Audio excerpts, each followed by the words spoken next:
whenever I get an order that comes in and I see that it's from a customer name I do not know. So I just had one. A good example would be a lady in Aberdeen ordered this morning a lovely top. So I rang her and I just say, I just wanted to let you know, you're speaking to the owner. It's lovely to have your order. Thank you for that. Can I help you with anything to do with sizing? Can I talk to you at all about, the item you've bought just to check you've got the right colorway? She feels that she has had a quasi bespoke experience that would emulate what would happen if she came into my shop. It's the eCommerce Master Plan podcast. Here to help you solve your marketing problems and grow your e-commerce business. Cutting through the hype to bring you inspiration and advice from the e-commerce sector and beyond. Here's your host, Chloe Thomas. Hello and welcome. It's great to have you here. Thank you for hitting play and choosing to listen to one of our inspiring guests. A short intro this time. I just want to say thanks to past guest Janice Thomas for another great guest introduction. So thank you, Janice. And in this episode, we are talking to a smaller than usual business, but you'll understand why as you get into the episode. We're talking to someone running a women's fashion boutique with a bricks store and a clicks store, so online and offline. And she's going to be sharing how she's going about building the brand and the customer experience into everything they're doing across both channels. As is often the case, there are some amazing tips coming up, especially the traffic top tip when we get to that section of the interview. So make sure you listen right to the end so you don't miss out on any of it. Are you using Yotpo for your email and SMS campaigns? Then you will already know the great news that they're sunsetting their email and SMS service at the end of this year. I know it's not the news you wanted to hear this close to peak. Yay, let's move our email system. So to help you with all of that, over on the eCommerce Tech website, we are putting together a couple of blogs to help you to navigate it all and to turn this surprise into a brilliant move for your business. One that can even, or certainly has the potential to even increase your peak performance. To get the blogs, go to ecmp.info/Yotpo. That's YOTPO and ECMP. And there you can read my 4-step plan to make the most of the situation. And you'll also get a roundup of advice from email marketing experts about what you should do. So ecmp.info/Yotpo. Have you yet downloaded our ebook? To celebrate reaching episode 500, we've created an epic e-commerce success-focused ebook for you, packed with 500 top tips about how to make your e-commerce store more profitable, featuring the advice of many, many past guests alongside industry experts and many of you as well, our listeners. I've checked every single tip and organised the whole thing into sections for you, making it super easy to dip in and dip out and take inspiration as and when you need it. This ebook needs to be sat on your desktop or even printed and sat on your desk. Download your free copy right now at ecmp.info/ebook. Get 2024's most valuable e-commerce ebook now, ecmp.info/ebook. And now to introduce our special guest. Hilary Large is the owner at Wardrobe at the Cross, a women's fashion boutique. Launched in 2023, they sell via their physical high street store and via their Shopify website and have already built to hundreds of orders a week. Hello, Hill. Hey there, Chloe. How are you? I'm good. I'm really excited to get to talk to you because slight spoiler alert people here, but I always think that the smaller businesses can teach so much to the bigger businesses. And I don't think that's anywhere more so than in the bricks and clicks space. So it's very, very cool to have you on the show. How did you get into this world of e-commerce? What on earth led you to start a bricks and clicks women's fashion boutique in 2023? So I've worked in the world of e-com and digital since really the inception of e-com and digital. So my background is firmly in the women's fashion space. I've done a lot of that kind of thing. I've worked in brick and mortar. I've worked in businesses where digital was nascent. So started my career with the Kingfisher Group on a graduate training scheme when that group owned B&Q and Superdrug and Woolworths and all of that. And we're talking 1999, 2000, right back at the beginning of e-commerce when websites were but a lad, and these were tiny websites strung together with bits of string, but we were just working out how to generate online orders. Very interesting times. Actually did a lot of picking and packing for Superdrug's first ever website, which was hilarious, in the bowels of their store in Croydon. Then I went from there and I worked at the Very Group for a really long time. And actually, that was really important to me. And that is a group that is built on the background of direct mail and massive, massive catalogue mailings, huge amounts of data. Data is the machine in that business.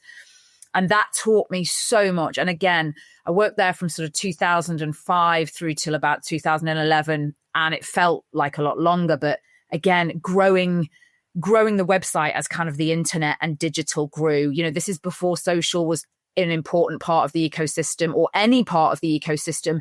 This was when email marketing and newsletter marketing was just not even really something that we thought about, but hugely important to me to learn about those, the kind of the way those businesses worked, what data could mean in an e-commerce business. And then from there, so I would say those were two really important experiences. But from there, I've done stints as marketing director of a number of different either pure play e-commerce businesses or businesses that have had brick and mortar and e-com. And I've led marketing teams. But I always knew, and I'm 49 for transparency, so I always knew that about this point in my life, I would do it myself. I got to a point where I thought, you know what, Hill, you've done this for lots of other people. You've enjoyed it. You've learned tons. But it's great to do this for yourself. And I am intensely interested in sustainable fashion, intensely interested in women's wear and how wearing the right armor, and I use that word advisedly, can radically alter the way you feel about yourself and your presentation of self. And that is what we do here. Very cool. So it was kind of like, this wasn't a moment of realization, sod it, I'm going to open my own fashion boutique. It was something you've been planning or having in your vision for decades. Yeah, I mean, back in the day, nobody ever used to talk about vision boards, did they? And I've never had a vision board, Chloe. I don't. But I've always had something in my head which said, Hill, you understand women's fashion, and you also understand e-commerce and customer service and sustainable fashion. Although again, that's a new part of our lexicon, or relatively new. And why wouldn't you do this? This is kind of the bringing together of so many different strands of who I am actually as a person. So this place, it's my happy place. I'm sat here in the office at the back of my store. I've got my warehouse on one side and the actual brick and mortar store to the other side. My sense is this is where it was all coming towards. And I always knew that was the case. I always knew there would be one day when I sat my husband down and said, right, it's now. I've found the premises. I know where I want to be. I've got a warehouse. The brands are lined up. Let's do this. So why was it always going to be bricks and clicks? I always knew from being a very little girl that I loved shops, as in brick and mortar shops before e-com. I loved going to the shops. I loved the experience with my grandma. So my father's mum, by the time she was born in 1915, but by the time she was 30, she was the head corsetier and tailoress at Harvey Nichols in Knightsbridge. Wow. And we both loved shops. It missed a generation. My dad and mum could not be less interested. But I was raised at the knee of a grandma who read Vogue and was deeply interested in women's fashion, in bespoke fashion. And she would walk me around Harrods and Harvey Nichols, where she worked, and would show me things. And I would learn about customer service and beautiful stores and how you could turn a customer from browsing and watching her behavior into someone who you could help and support, and that would convert to purchase. So for me, that was important. I'm deeply personal in the way I behave, and that is reflected in the store. And then the other point is, many of the brands I want to stock will only come to me if I have a brick and mortar presence. So I stock tons of Scandinavian brands. The only way to have that business is if you have a brick and mortar store. They quite understandably, they can have their own B2C websites. They do, actually. I'm happy to say that I rank above them from an SEO point of view because I've worked quite a lot on that. But they have their own B2C sites, but they want reach and brand recognition in the UK. So that's how they get it, by being in physical stores here to get their brand footprints known. So that's the why, really. But I absolutely love being shop girl, and I only get to do it rarely now. I try and do it at least for 4 hours on a Friday, and I love every second of it. I love it. And I sort of give myself little goals while I do it of, make sure you get the data, get the email address, make sure, those little, are they following you on all your social channels? Check, throw it into conversation. And I set myself these little goals during the day when I do my little stints. Now, a lot of people starting the business that you've started would have taken on kind of like I'm going to do it all until we reach a certain point. But it sounds like you've already started building quite the team around yourself, and you're taking, dare one say it, a more intelligent perspective on, the manpower it will take to grow the business. So what does your team look like? Who have you got and what are they doing? So I have a great team. They consist of my very dear friend Sue. So Sue Byrne runs the store on a Wednesday, Thursday and Saturday. She also does a live with me at least once a week. She's a trained stylist. I've known her for 25 years. She's 10 years older than me, and she is better than me. She's better than anybody at customer service. I've never seen, she's the doyenne of customer service. Her customers love her. They come to her. They know her by name. And she comes by, she makes the buying decisions with me because she knows the base just as well as I do. She's just absolutely the best. Recently, we've also added Val to our team, who is literally there through this door. She may well hear what I'm saying. So Val used to work for a brick and mortar business called East Clothing. You may remember that chain store. Faltered somewhat, but Val was their visual merchandising manager, and is what Val can't do with a colour story, one does not want to do. I throw her curveballs all the time because I'll say to her, and she's just been irritated by me because I've just gone, these coats, we need to get these coats out now. The weather's going to change. And she's just looked at me and gone, oh, hell, what am I going to do with this? This isn't the colourway that I planned. This isn't the textural narrative that I wanted. But she's out there now messing with the mannequins in the window and will do a brilliant job. And she's only been with us about 8 weeks, but she has upped the ante from a look and feel point of view to an untold degree. I then have my lovely husband, Graham, who does all my web admin and all of my admin generally. He has other businesses, but because he loves spreadsheets and really dislikes most human beings, he's very happy to sit in his office and do all of that side of things. He's now very competent on WooCommerce WordPress, which is the old ecosystem. And then I also have my two daughters who are 17 and 14, and they are employees 4 and 5 because they appear in my socials. So, and Katie's my eldest is almost also trained to do some web admin as well. So yeah, those are the team. But I've chosen that again because I know that my skills are not best deployed on doing admin. I'm terrible at it. My attention to detail is not good enough. Equally, I shouldn't be on the shop floor all the time. It's not a productive use of my time. I should be building the business. So you are in a space in retail in its widest sense, in commerce, I suppose, in its widest sense, where many businesses are struggling to work out. We know retail needs to be experiential. You've talked a lot about the experience already and how much effort you're putting into the real world experience. But then how do we mirror that in an online space? And so many brands struggle with this. You're in the lucky situation of starting with both from the very beginning and with huge amounts of experience as well. So have you tried to replicate the experience you get in store online?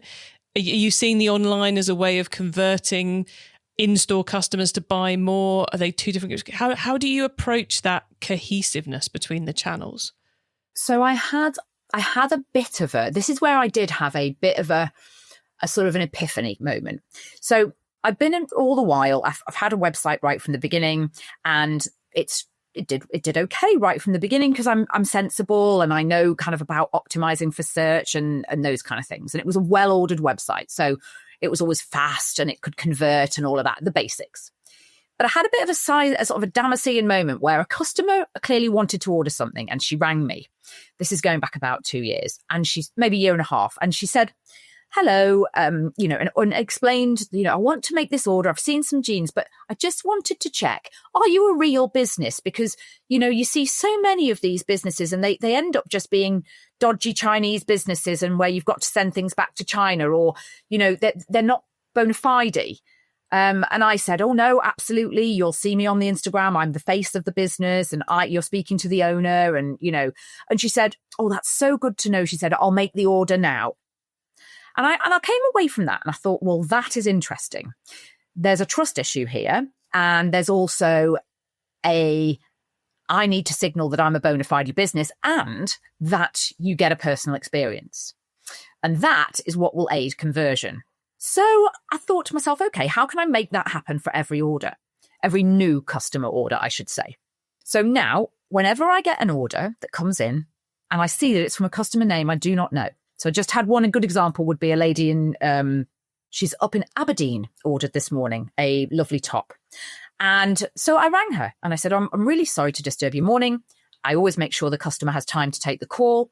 I explain who I am. And I just say, I just wanted to let you know, you're speaking to the owner. It's lovely to have your order. Thank you for that. Can I help you with anything to do with sizing? Can I talk to you at all about, the item you've bought just to check you've got the right colorway?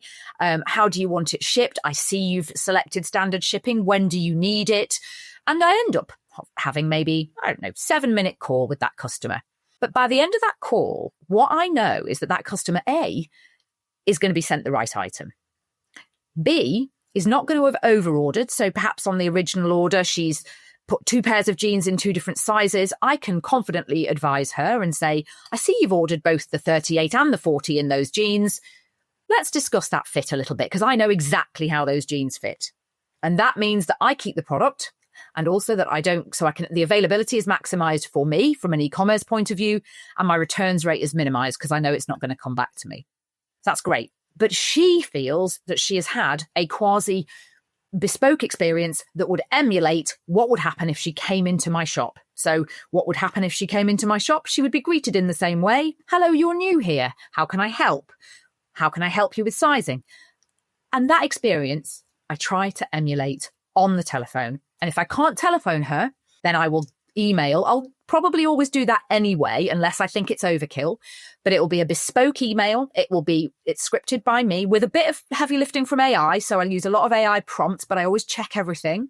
And it will make sure that she feels that she has had the bespoke wardrobe at the cross experience.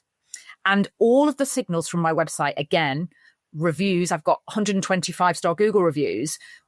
If she reads those, they all point to the fact that you will get a phone call, that you will get a personalized experience. And again, that is super important to me because that differentiates me and it makes that customer feel like she's almost been in the shop. It's a big investment in, founder time to do that, both the email part and the call part. You mentioned that you've you limit it to someone's first ever purchase with you. They're not going to get this on purchase number 10, which makes total sense. Have you yet thought through how you will do this as the business continues to grow? Because even now with hundreds of orders a week, that's quite a lot. But it is, although my retention rate is very, very high.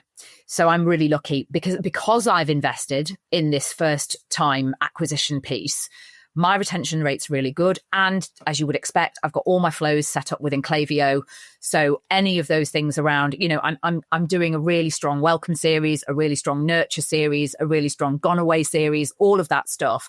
So my retention rate is pretty strong, albeit on a small base. But I would say my retention rate is so many of those orders, of those hundreds of orders a week, I would say probably 60%, maybe 65% are from existing customers. So that's really strong. And I do use Meta. I am using Meta advertising to generate first time acquisition. And you're right, as that scales, that's going to become harder. But I've got some ideas for how that I can handle that. I've got I already work alongside a VA who supports me with some of this stuff and helps me pull the data together before I make the call, so I'm not scrambling around. And also, being perfectly honest, again, it's something that my children can support me in. So my 17-year-old is brilliant at it. I've watched her do it. So I'll give her 4 phone numbers and I'll say, right, you need to sit, put your headphones on. You're calling these 4 numbers. You're saying, I work for the business. I'm Hilary's daughter. How can I help? And she knows the stock almost as well as I do. Again, these things will become less replicable as we grow. But I do think it's important. And I think that we've got to protect that because that differentiates us. Yes, it's that interesting angle of, you often hear, and I'm sure you've heard of it because you've got a lot of experience similar to me, is that you'll hear of a business who they were doing something great in the early days and they let it drop for efficiency gains and suffer until someone goes, how do we redo it? And you can never redo it as well, can you? I've seen it so many times, Chloe, you're so right. Where I've worked in a business, typically I've worked in a lot of businesses where they get to sort of, 10, 15 million pound turnover. They take some external investment. External investors say, right, stop doing this, stop doing this, stop doing this, private equity or whatever. Because it's either, we can't attach an ROI to it. So it gets cold. It's seen as not important. And then suddenly everybody at the board table, and I've sat on a few, is looking at the P&L going, what's happened here? And those wonderful things that owner founder did to get it to 10, 12, 15 million turn have gone.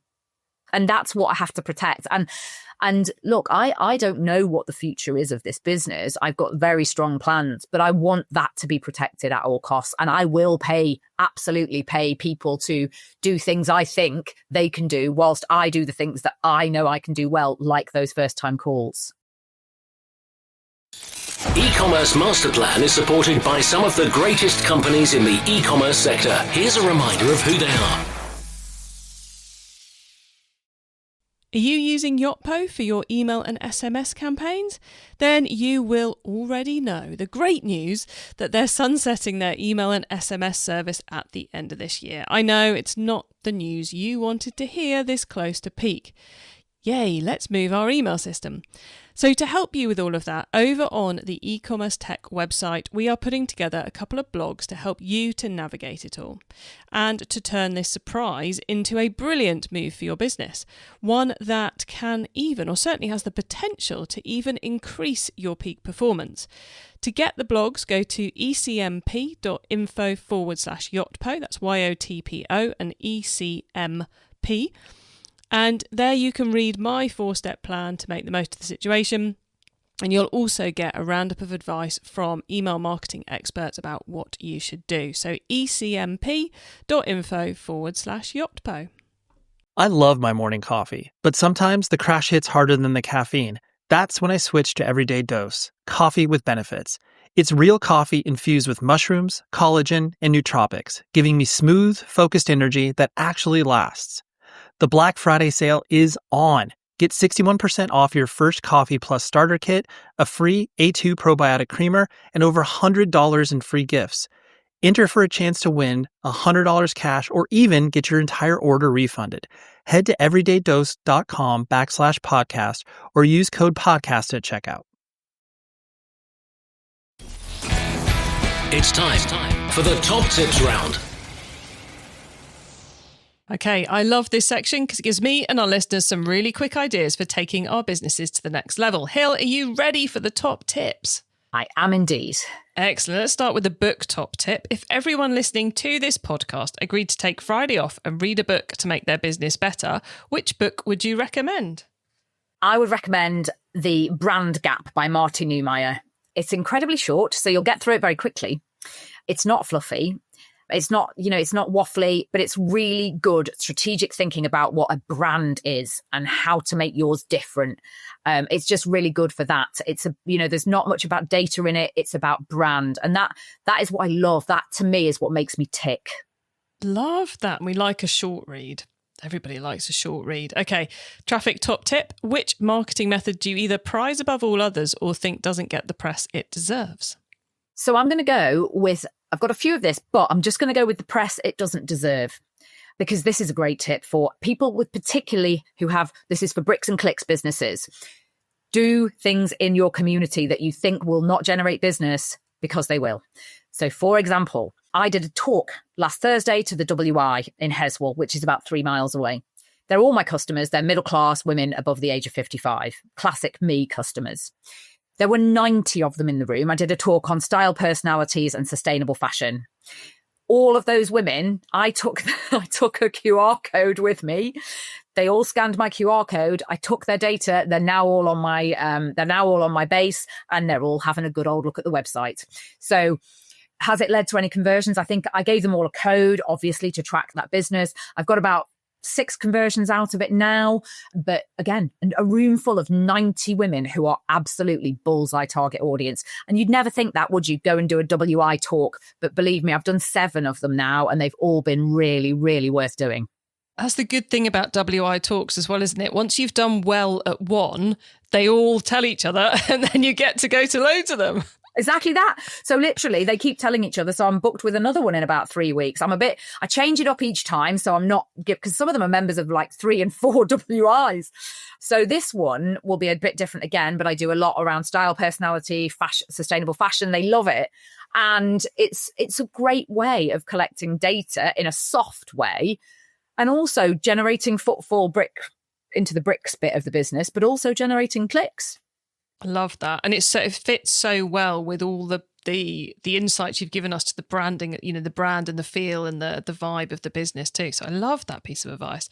Okay, tool top tip, maybe a collaboration tool, a social media plugin, a phone app, or just a way of working. Is there a cool little tool you use that makes you and your team more efficient from day to day? It's really boring. I'm so sorry. It's WhatsApp. It's really boring. I have a WhatsApp chat for the team. We call it the Wardrobe at the Cross Crack team. We're called the Crack Squad.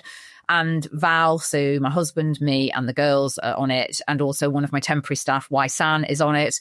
And it's just making sure that we've covered everything. So if Wai-san's done a shift and she hadn't expected to, and she's been in on a Friday afternoon, she drops it in the WhatsApp to make sure that when Sue's in on a Saturday morning, Sue knows that so-and-so has been in and wants so-and-so. And she, it's really boring, but it really, really works. And is it auditable? Can you go back and search it very well? No, but it's great in terms of, because I could use something that's a bit more techie. I use things myself like Monday and Asana, but my store team wouldn't work for them. I don't think, Val and Wai-san, who are lovely, they're not digitally savvy. Not that I expect them to be. Why would I want them to learn up on Asana when actually WhatsApp's working for us? So sadly, it's quite boring, quite pedestrian. But it doesn't matter if it's pedestrian if it works. So often people put in like the most complex tool in the world to solve a simple problem. And if a WhatsApp chain is what's needed, it just works. And we can share humor on it. But most of all, it's just like, Sylvia came in, she's ordered these things. She doesn't want to collect them today. But she bought this instead. So-and-so, and I've left it in your office, Hill. As simple as that. And then I'm literally like, oh, right, that makes sense. Simple as that. Okay, carbon top tip. What's your favourite way to reduce the carbon footprint of an e-commerce store? Massively important to me because I sell sustainable brands and sustainable fashion. So we're always working on this. I am my local plastic waste champion, actually, here in Neston, which is quite sad, quite the claim, but it's really important to me. So I make sure that we all bring in reusable bottles. We don't throw away single-use plastics at all. That's just our own behaviour as employees and members of the team. We make sure that we use our own bottles and we fill up from the water there. But also from a point of view of my e-commerce store, I insist, if suppliers don't do it, I insist they send the garments in recyclable or preferentially compostable packaging. I've even said, I'll send it to you or I'll get it to you by hook or by crook, but I don't want you sending me loads and loads and loads and loads of plastic. Now, there are 2 suppliers at the moment who are not bending to my will because they're too big. That's very cool. Getting them to change, and then maybe they'll change for everybody. They may or they may not, but actually I think, Hill, you've done your bit there. And, interestingly, my store is on the cusp of Cheshire and Wirral. Wirral are far better at recycling than Cheshire. Bizarre postcode lottery issue. So I take as much of my recycling home with me. because then I can recycle it in a place where I know there are facilities for recycling. So my home postcode, which is a Wirral postcode, my store is technically Cheshire. My home is only 2.5 miles away, but technically Wirral. They recycle far better. So I take as much of my recyclable waste actually to my domestic, to my own home with me. Very cool. Loving those tips. So, Hill, before we say goodbye, could you please let the listeners know where they can find you and your business on the web and social media? So yes, I would love for listeners to have a look and share their thoughts. So I'm on my website is www.wardrobeatthecross, which is all one word, spelt CROSS at the end. And I'm on a .co.uk URL. And I'm also, you can use that if you type that as a handle into, you can get me on TikTok, although that's a very nascent account. I'm prolific on Instagram and also Facebook, where I have to be honest, far more comfortable. And also I have a little YouTube channel as well. Again, rather nascent, but I am building it up to do long form content there. So yes, that's how you come to me. Or indeed visit the store if you're local and you're around. Come and drop me a DM and come and have a look in the brick and mortar. Very cool. And despite running all this with Wardrobe at the Cross, you also spend a couple of days a week helping other brands through your consultancy to evolve their digital and e-commerce activities. So if anyone's interested in getting your help in their business, how do they tell us a bit more about it and how do they get in contact with you? So get in contact with me via LinkedIn. So if you look Hilary Large, there aren't many of us on LinkedIn, you'll find me. And I come under chan.marketing. So that's CHANDOTT marketing. If you Google that, you'll only find a placeholder. So best to find me on LinkedIn. But basically, what I do is I go into businesses, typically SMEs. I don't do much in the big corporate world anymore.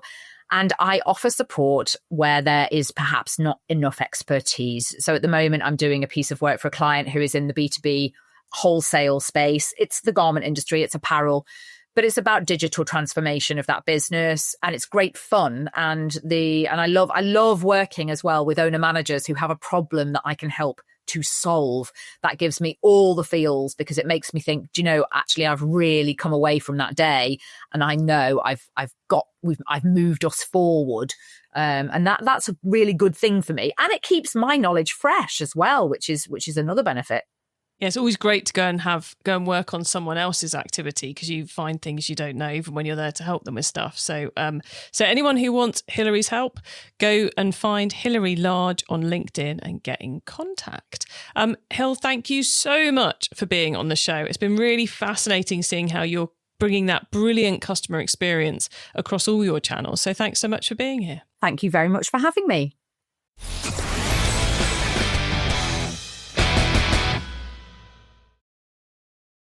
What an exciting business Hill is building there. She really knows her customer base and she's listening to them as she evolves the business to find ways to make them happier, better retained, and so on and so forth. I love that tip about getting out and doing talks for the WI. I mean, what a great move when that's your customer base. And I would have thought that was kind of like a physical retail play, but she's getting the conversions coming through on the website too. So how cool is that? It works on both channels. And the focus on improving that experience for the online customers and trying to replicate some of what they get in the physical store by calling them and emailing them in a personal way post first purchase. Such a nerve-wracking time for customers when they put that first purchase in with you. So anything that works to help them feel more confident, more comfortable in that purchase sounds good by me. And the fact she's managing to get it to improve her returns rates, genius. You can get your hands on our notes from this episode, including those top tips and links to what we mentioned by heading over to ecommercemasterplan.com.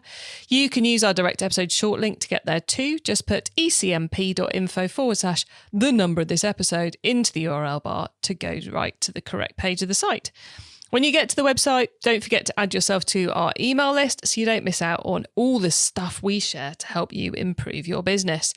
If you liked this episode, then you can check out all our fashion episodes on the website via ecmp.info/fashion. Thank you for tuning into this and every episode of the eCommerce Masterplan podcast. I bring you a new episode every week because I want to inspire and help you to succeed and thrive with your business, including progressing along that all-important path to net zero. So if you know someone this show can help, please tell them to listen to the eCommerce Masterplan podcast. I hope you have a great week, and don't forget to keep optimizing. Thank you for listening to the eCommerce Masterplan podcast. Find out more at ecommercemasterplan.com/podcast. Are you using Yotpo for your email and SMS campaigns? Then you will already know the great news that they're sunsetting their email and SMS service at the end of this year. I know it's not the news you wanted to hear this close to peak. Yay, let's move our email system. So to help you with all of that, over on the eCommerce Tech website, we are putting together a couple of blogs to help you to navigate it all and to turn this surprise into a brilliant move for your business. One that can even, or certainly has the potential to even increase your peak performance. To get the blogs, go to ecmp.info/Yotpo. That's YOTPO and ECMP. And there you can read my 4-step plan to make the most of the situation. And you'll also get a roundup of advice from email marketing experts about what you should do. So ecmp.info/Yotpo. Have you yet downloaded our ebook? To celebrate reaching episode 500, we've created an epic e-commerce success-focused ebook for you, packed with 500 top tips about how to make your e-commerce store more profitable, featuring the advice of many past guests alongside industry experts and many of you as well, our listeners. I've checked every single tip and organised the whole thing into sections for you, making it super easy to dip in and dip out and take inspiration as and when you need it. This ebook needs to be sat on your desktop or even printed and sat on your desk. Download your free copy right now at ecmp.info/ebook. Get 2024's most valuable e-commerce ebook now, ecmp.info/ebook.